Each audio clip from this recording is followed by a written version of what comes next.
Hello, hello ಹೇಳಿ. ಕೇಳಿಸ್ತಾ ಇದೆಯಾ? ಕೇಳಿಸ್ತಾ ಇದೆ. ಒಂದು ನಿಮಿಷ.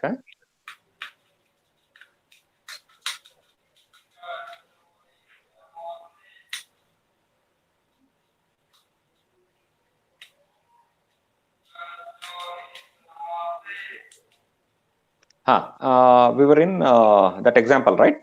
ಹಾ. So manufacturer, distributor, retailer, consumer. So 1 lakh is the initial sale is manufacturer. Initial sale is by manufacturer, and subsequent second sale is by distributor, right? Is it echoing? No. Okay. Then subsequent third sale is by retailer. Sale is to the consumer. So initial sale price without taxes, that is 1 lakh. So tax thereon is 18%, that is 18,000. Then subsequent second sale, for that from the angle of subsequent second sale, cost is 1 lakh, whereas sale price is 1,11,200 excluding taxes. Cost is 1 lakh and he has made a profit of 11,200. So cost excluding taxes, purchase price excluding taxes is 1 lakh, sale price excluding taxes is 1,11,200. So 18% on 1,11,200, it will come to 20,016. Right?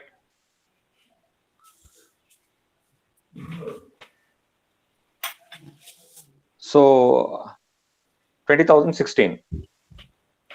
Then what is that?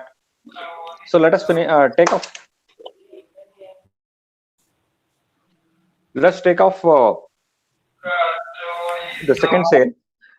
So what is the input tax credit?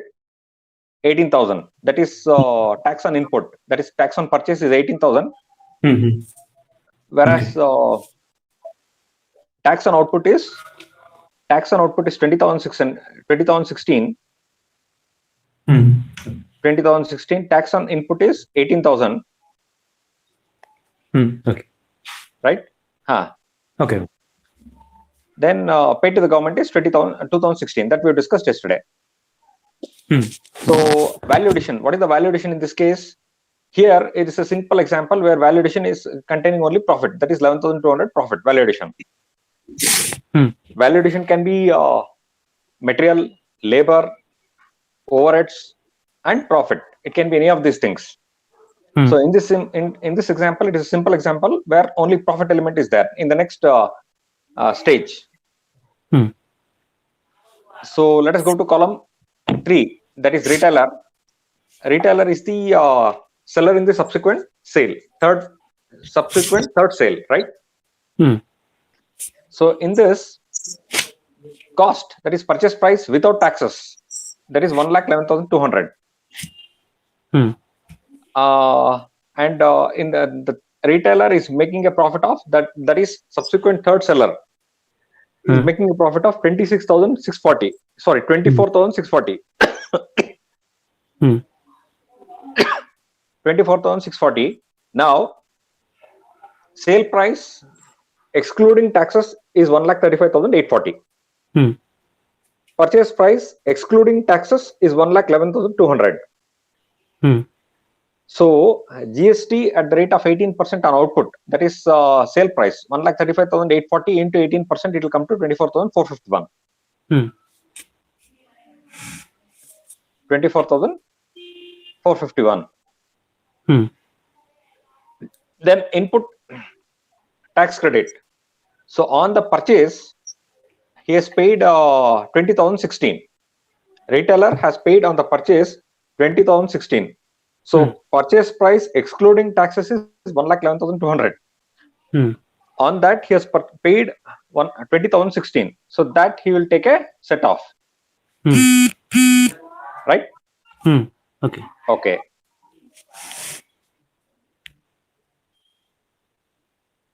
So paid to the government, rest, that is 24,451 minus 20,016, the balance 4,435. Balance 4,435 is paid. So output tax is 24,451.2 minus input tax 20,016. Balance is 4,435 is paid to the government. Right? Correct. Okay. So now consumer, from the angle of consumer, what it is, cost for the consumer is 160,291. That is retailer sells at 1,35,840 plus tax 18%. So it will come to 1,60,291. So there is no set off or credits or something like that because he is the final consumer. So tax borne by the consumer. What is the tax borne by the consumer? Tax borne by the consumer, all the taxes are included here. So first sale, initial sale, 18,000 tax was there. First sale, initial sale, 1 minute.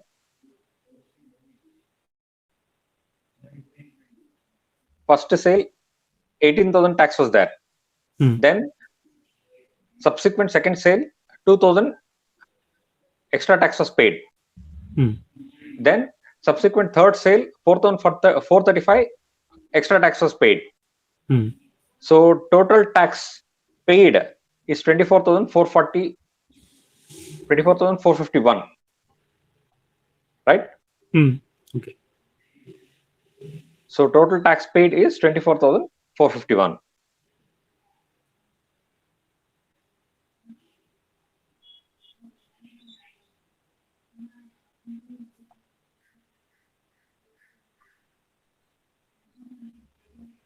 And this is the tax borne by the 24,451 is the tax borne by the consumer. In other words, tax collected by the government is 24,451. Right? Good.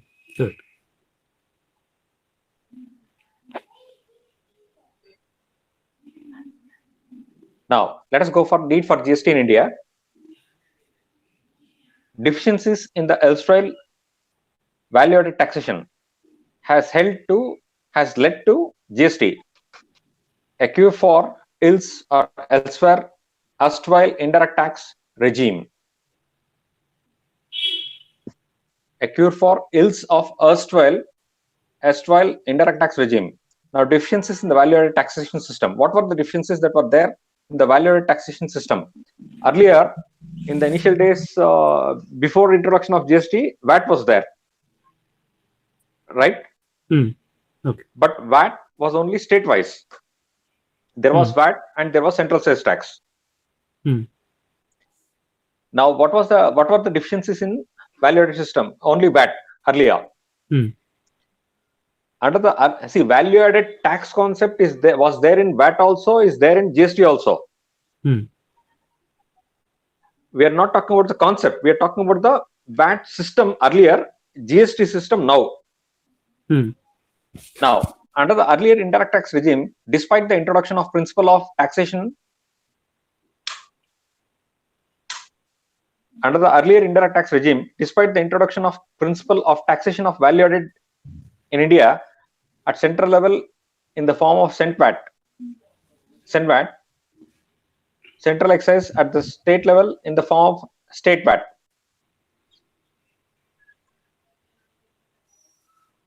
Under the earlier indirect tax regime, despite the introduction of principle of taxation of value added in India, value added tax concept was there. Even then, at the central level in the form of CENVAT, central excise, and at the state level in the form of state VAT. That is output tax, tax on input set off against output tax, all that was there. Its application always remained piecemeal and fragmented on account of the following reasons.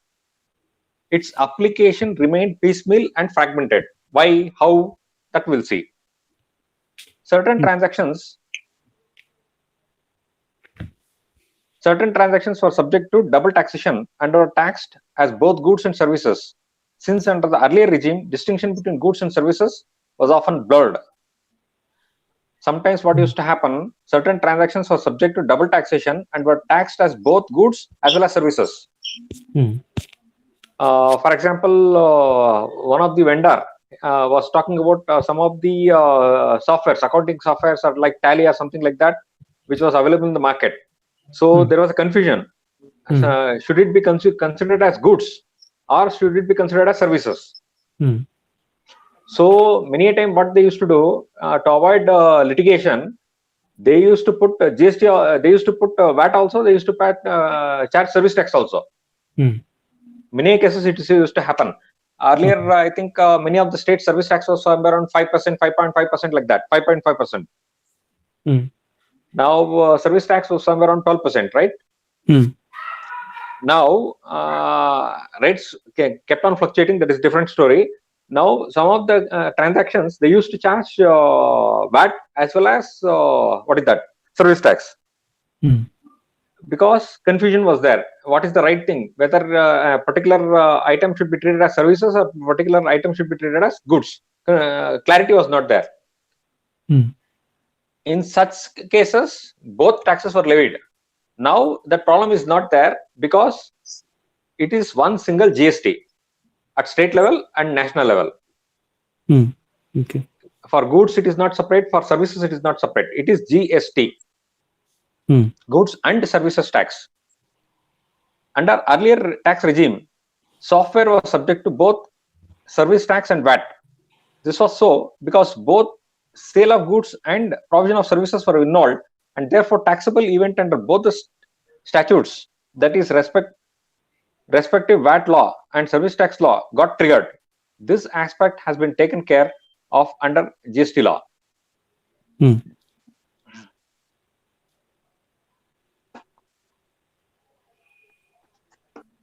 Okay. Now, CENVAT did not include chain of value addition in the distributive trade after the stage of production. CENVAT did not include chain of value addition in the distributive trade after the stage of production. Another lacuna was there. CENVAT, the concept of value addition in the distributive trade, that is subsequent sales, was not there. Hello? Hello. Yes. Okay. Similarly, in the state level VAT, CENVAT load on the goods was not removed, leading to the cascading of taxes. Similarly, in the state level VAT, CENVAT load on the goods. See, some goods, CENVAT was levied earlier. Now, while doing VAT at state level, many a time CENVAT credit was not given. CENVAT load on the goods was not removed, leading to the cascading effect of taxes. Below mentioned example illustrates that under earlier indirect tax regime, when the goods were manufactured and sold, both central excise duty CENVAT, central excise duty CENVAT, and state level VAT were levied. Under earlier tax regime, if goods were manufactured, see, this is basically for practical angle to understand what was the lacuna in the earlier system and what is the current advantage of GST. Hello. Okay. Coming to the angle of exams, this may not be of much relevance. But we have to understand this. What was the lacuna in VAT system earlier, and what is the advantage of GST system? What lacunas were taken care in the GST system? Okay. Now, under earlier tax regime, if goods were manufactured for 1,000 and excise duty was payable at 12.5%, so 1,000 rupees manufactured value, excise duty payable at 12.5%, and VAT was payable at 14.3%. So excise duty, it is a central tax, that is 12.5%. Now VAT was payable at 14.3%. VAT is a state tax. Now the billing was being done as under assessable value of goods under excise law, that is 1,000. Excise law we used to calculate assessable value. So assessable value is 1,000. Excise duty 12.5%, that is 125. Taxable value for VAT 125. That is taxable value for VAT is assessable value plus excise duty. Assessable value plus excise duty inclusive of excise duty is 1,125. So 1125 on that. What is the VAT rate? VAT rate is 14.3%. So 1125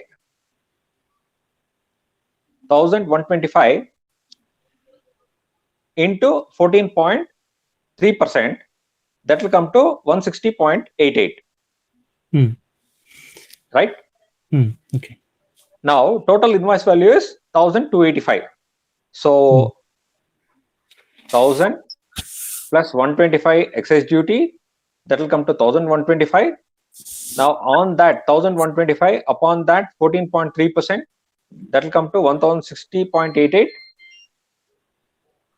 So 1125 taxable value for VAT plus VAT, that will come to 1125. 1285. Okay. Now, though cent VAT and state level VAT were essentially value added taxes, though cent VAT, that is central excise tax, and state level VAT were essentially value added taxes, set off one against the credit of another was not possible, as cent VAT was a central levy and state level VAT was a state levy. Okay.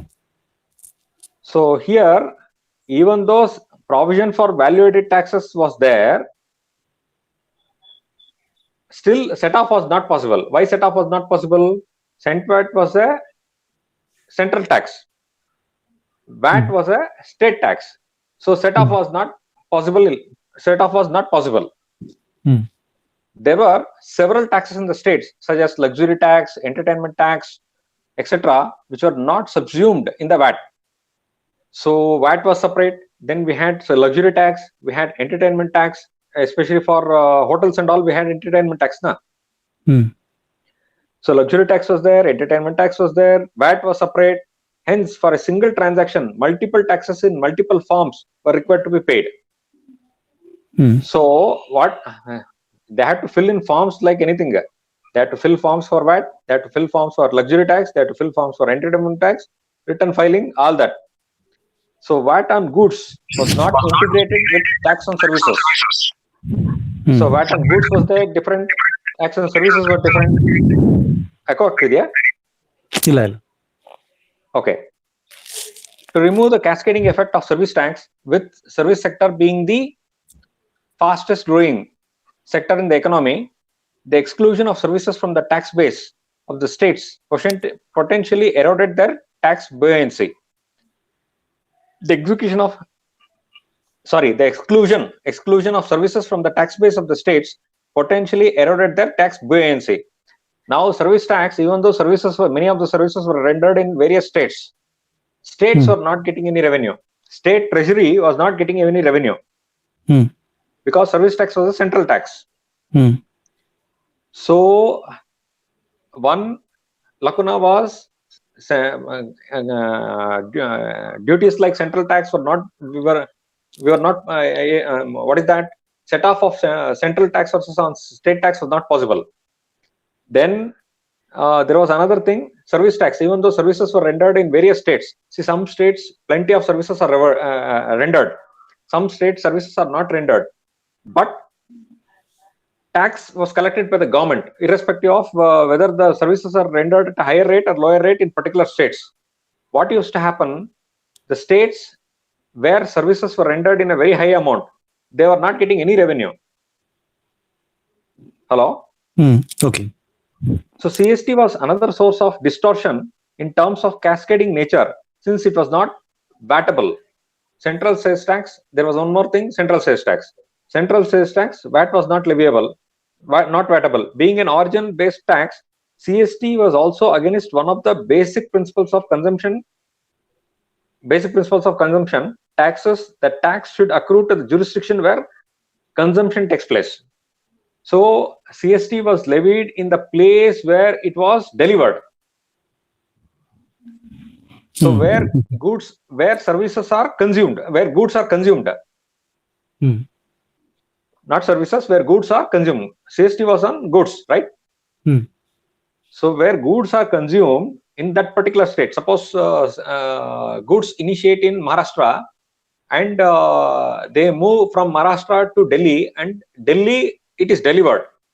Now, what used to happen in CST, Delhi, where the goods are delivered, in that state, revenue was collected. CST was, whatever revenue, CST revenue was collected, that was going to Delhi government, Delhi state government.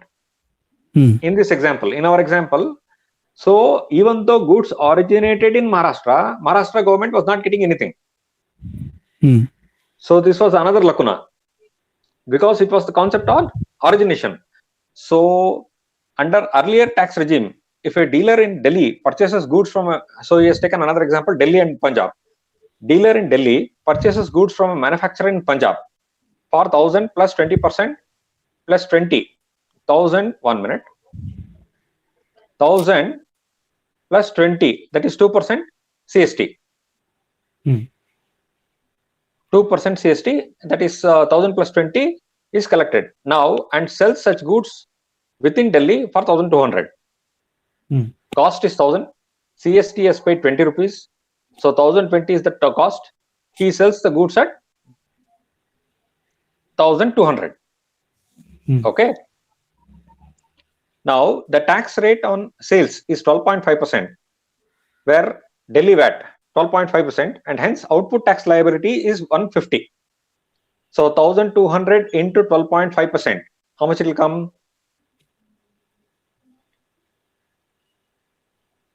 1,200 into 12.5%. 1,000, 12.5% is 125, and 200, 12.5% is 25. So 125 plus 25, 150. Right? On 1,200, VAT at 12.5%. VAT at 12.5% is 150, right? Now, credit of rupees 20 is not allowed while making payment of 150, and hence the dealer has to pay 150. Now, central sales tax, what used to happen? Central sales tax here, manufacturer is in Punjab.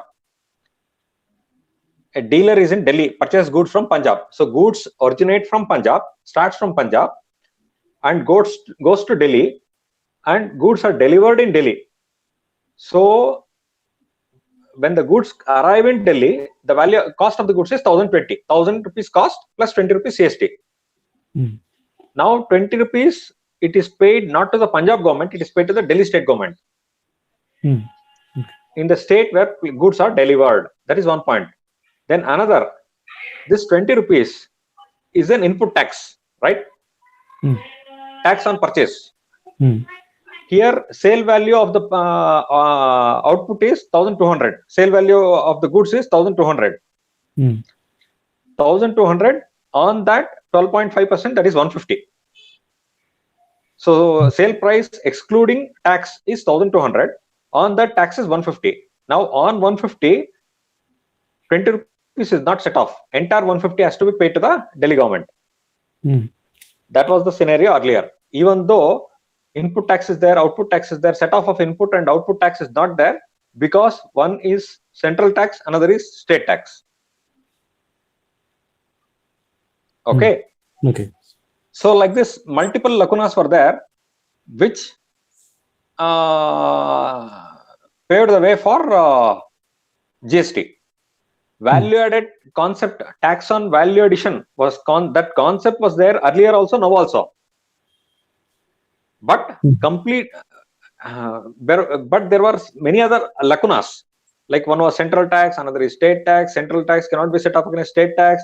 All that were there. Hello. Okay.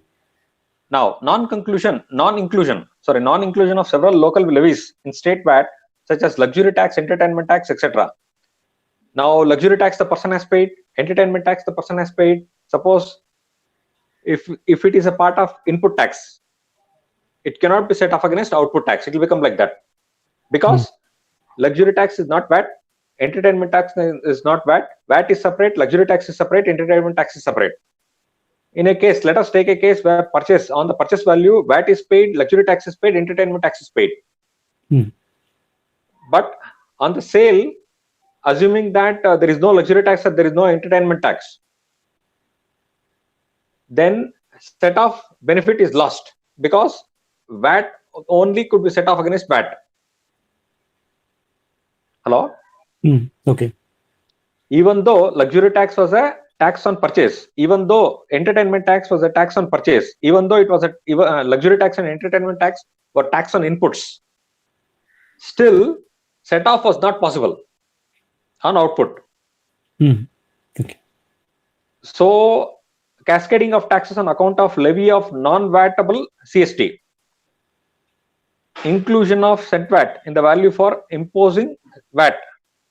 So cent VAT, CST, many of the taxes which were not able to, which were not available for set off against output tax. No cent VAT after manufacturing stage. Cent VAT when it was coming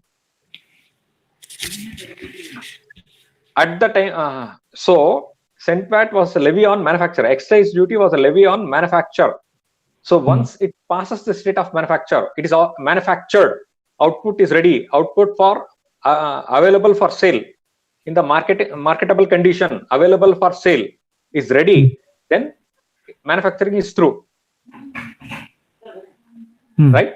So what used to happen? Subsequent sales, cent VAT is not there. Only VAT is there.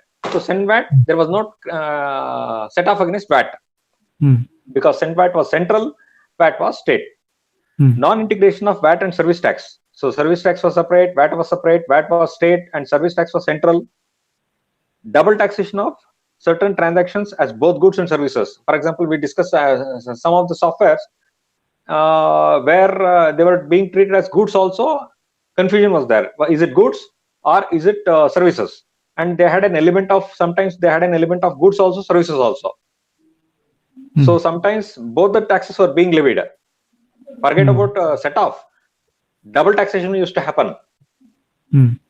So all these lacunas were considered and taken care in GST because GST is not separate for state and separate for goods. It is goods and separate for services and separate for goods. It is goods and services tax, service tax, tax on services. So GST a cure for ills of existing indirect tax regime. Goods and creating one economic India, Make in India initiative, unfettered flow of goods and services, increased economic activity to boost employment. So there was definitely a need for GST, considering so many other lacunas, practical difficulties, filling in forms. Hello? Okay. Filling in forms, considering so many other practical difficulties, all that, there was a need for GST. So 2000, the idea started. Finally, it got implemented and accepted in almost all states and union territories by July 2017. A comprehensive tax structure covering both goods and service tax, with goods and service tax GST, addresses most of the above issues. Simultaneous introduction of GST at both center and state level has integrated tax on goods and services for the purpose of set off relief and ensures that both the cascading effects of cent VAT and service tax are removed, and continuous chain of set off from the original producer's point, service provider's point, up to the retailer's level, consumer's level is established. So all those lacuna which were there, which we discussed now, they were taken care. The object is to take care of them, remove those lacuna in GST. In the GST regime, the major indirect taxes have been subsumed in the ambit of GST. Luxury tax, entertainment tax, excise duty, all those are gone. All that have been subsumed, have been merged into GST. The erstwhile concepts of manufacture or sale of goods or rendering of services are no longer applicable.